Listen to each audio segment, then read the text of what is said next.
In Turkey, Istanbul's chief prosecutor has just issued arrest warrants for 37 Israeli officials, including Prime Minister Benjamin Netanyahu, Bezalel Smotrich, and Itamar Ben-Gvir. You might have heard these popular names. What are the charges? Genocide and crimes against humanity in Gaza. No surprises there. Defense Minister of the state, Israel Katz, and Army Chief Eyal Zamir are also on the list. Now, Turkish prosecutors cite systematic targeting of civilians as their reason, right? The bombing of the Turkish-Palestinian Friendship Hospital back in March as a primary reason. We know, obviously, every hospital was up for grabs and was grabbed. And they also cite the blocking of humanitarian aid into the Strip, which continues in many ways to this day. The al-Ahli Baptist Hospital attack that resulted in the deaths of 500 people is specifically mentioned in the Turkish judicial process that has led to this issuing of arrest warrants. Israel immediately rejected this as a PR stunt, a sort of media press stunt by President Erdogan, calling Turkey's judiciary a tool for political repression.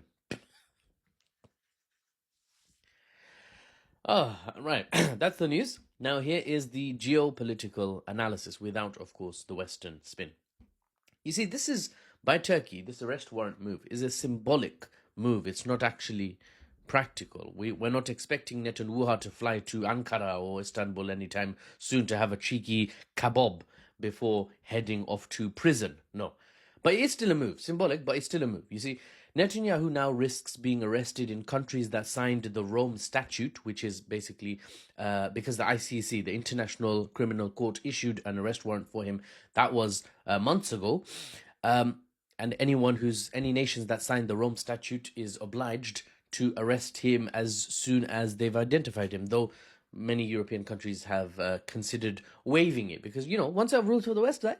One set of rules for the West, baby. Another set of rules for the rest, right? If it's Putin, we'll arrest him. If it's Netanyahu, is he on our side? Then he can go.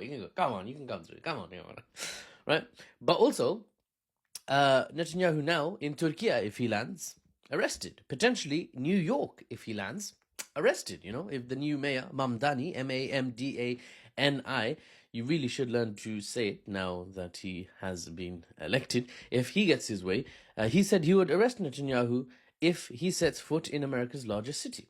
So this is just another isolating step, right? On the world stage, another country has said, literally, your prime minister and his whole cabinet, they're all criminals. We'll arrest you if we see you, right? It's another isolation step for Israel to face.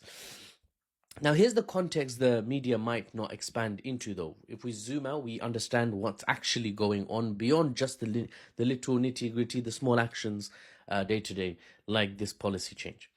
Zooming out, Turkey and Muslim states are trying to slide in a stabilization force straight into Gaza with America's permission and against Israel's will. They're hoping America can pressure Israel to let in a stabilization force under the guise of, with the reasoning given as they're here to keep the peace. They're peacekeeping forces, right? International Stabilization Force. They are hoping, these Muslim states, that they can sell the idea as a mechanism to ensure peace, which America wants. Remember, in geopolitics, guys, if you've learned anything from me, geopolitics shows nations aren't doing what's right, what's fair, what's airy, fairy, moral, lovely, Adia, Gucci, da-da-da-da, Prada. No, okay? I don't know why I went into brands at the end there, but nations do what's best for the nations. Specifically, administrations of nations do what's best for the administrations, if we're being more particular. So the framing of this international stabilization force by these Muslim states being delivered to America is, America, this is for your good. You benefit because you won't be dragged into a war, because Israel will feel it cannot initiate a war if we have a knife to their throat. I mean, a stabilization force in Gaza.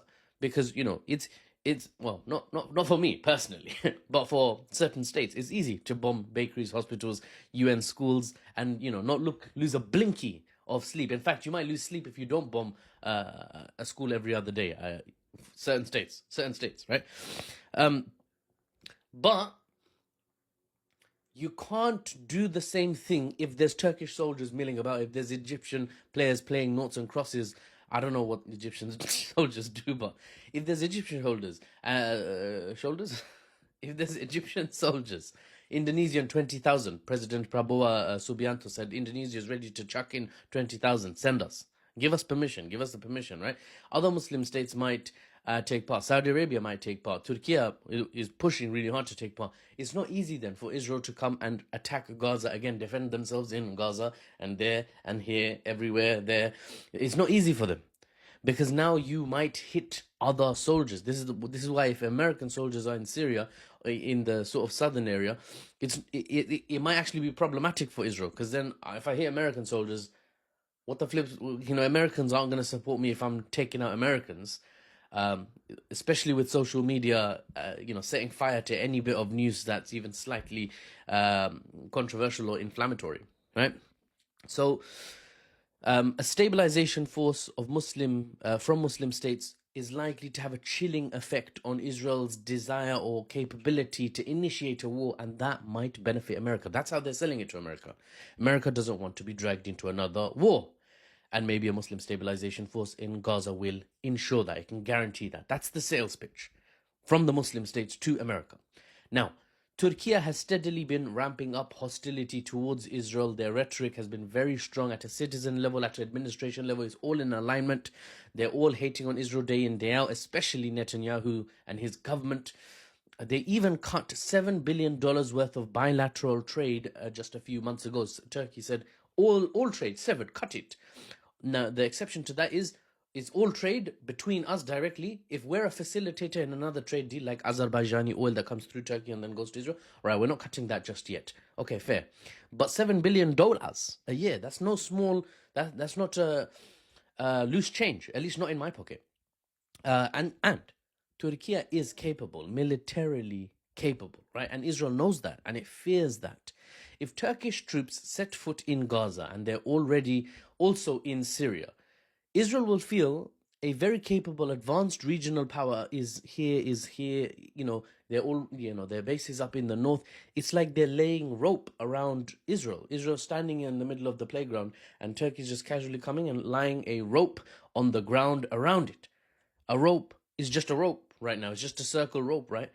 But one day it could be tightened into a noose around the Israeli neck.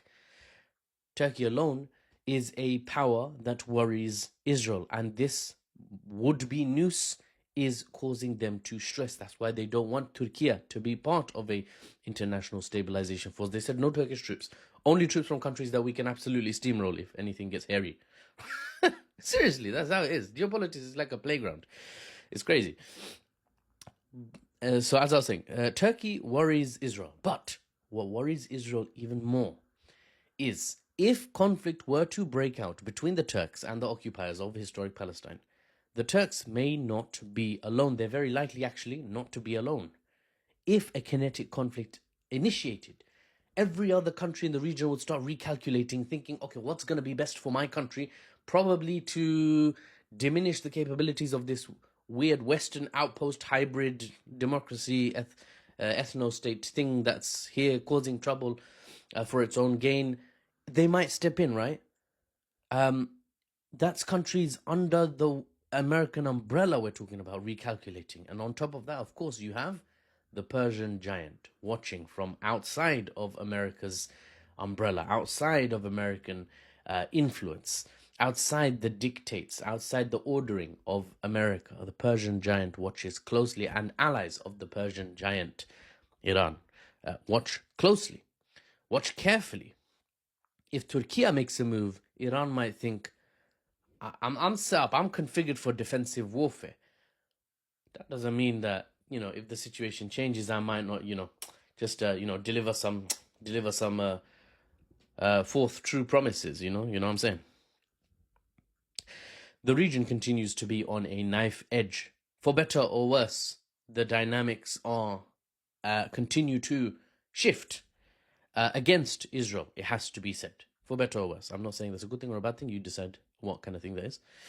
The region looks mellow, but is on a knife edge.